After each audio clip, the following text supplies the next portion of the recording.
সবাইকে কৃমির ডোজ করিয়ে দিয়েছি, এদের 1 মাস হচ্ছে, এদের অতটা সমস্যা হয়নি, কৃমি অতটা বের হয়নি। কিন্তু 3.5 মাসের বাচ্চা, 5 থেকে 6 কেজি এর ওয়েট আছে। আর এর জুড়ির বাচ্চা, খাসি বাচ্চা, এর অন্তত কিছু না হলে 10 কিলো ওয়েট হবে। আমার নেপিয়ার ঘাস চাষ আছে, সেই ঘাস কেটে কুচে দেওয়া হয়েছে, এখন ওই ঘাস খাচ্ছে।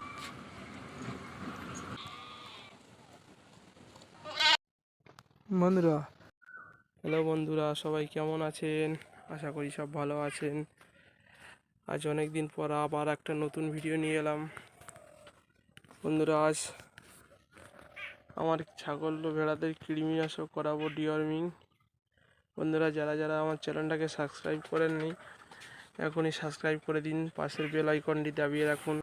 আমার ছাগল ও ভেড়া পালনের ভিডিও নিত্য নতুন এইভাবে আমি দিতে থাকবো।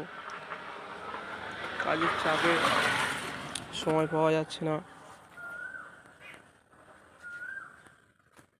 এই ছাগলগুলো আর ভেড়া, এদের আজকে ডিওয়ার্মিং হবে।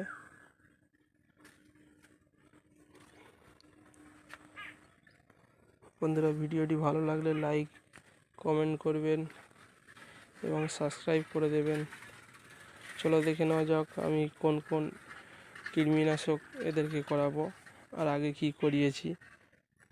ততক্ষণ সবাই ভিডিওটি জুড়ে থাকবেন।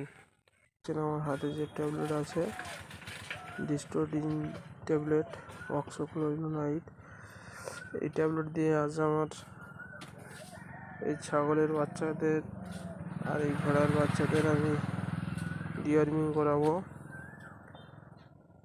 তো চলো দেখা যাক কেমন রেজাল্ট পড়ে আমার এই ছাগলটার। আর এই ভেড়াগুলোর প্রচুর কৃমি হয়েছে, কৃমি বের হচ্ছে, সব প্রচুর আকারে কৃমি। সব যেখানে পায়খানা করছে সেখানেই কৃমি। দেখুন, দেখা যাক কেমন রেজাল্ট পাওয়া যায়। ট্যাবলেটটা প্রথম ভেঙে নেব, ভেঙে নিয়ে আমি গুলে এদেরকে খাওয়াবো। এতে 20 কেজি বডি ওয়েটে একটা করে ট্যাবলেট আছে। প্রথমে ট্যাবলেটগুলো ভেঙে নিয়ে একটা পাত্রে রেখে গুলে নেব, তারপর এদেরকে খাওয়াবো। তা আমি ট্যাবলেটগুলো নিয়ে পাত্রের মধ্যে দিয়ে দিয়েছি, এদেরকে একটু জল দিয়ে দিয়েছি। 1 সিরিঞ্জ অনুপাতে 8টা ছাগল ও ভেড়াকে খাওয়াবো।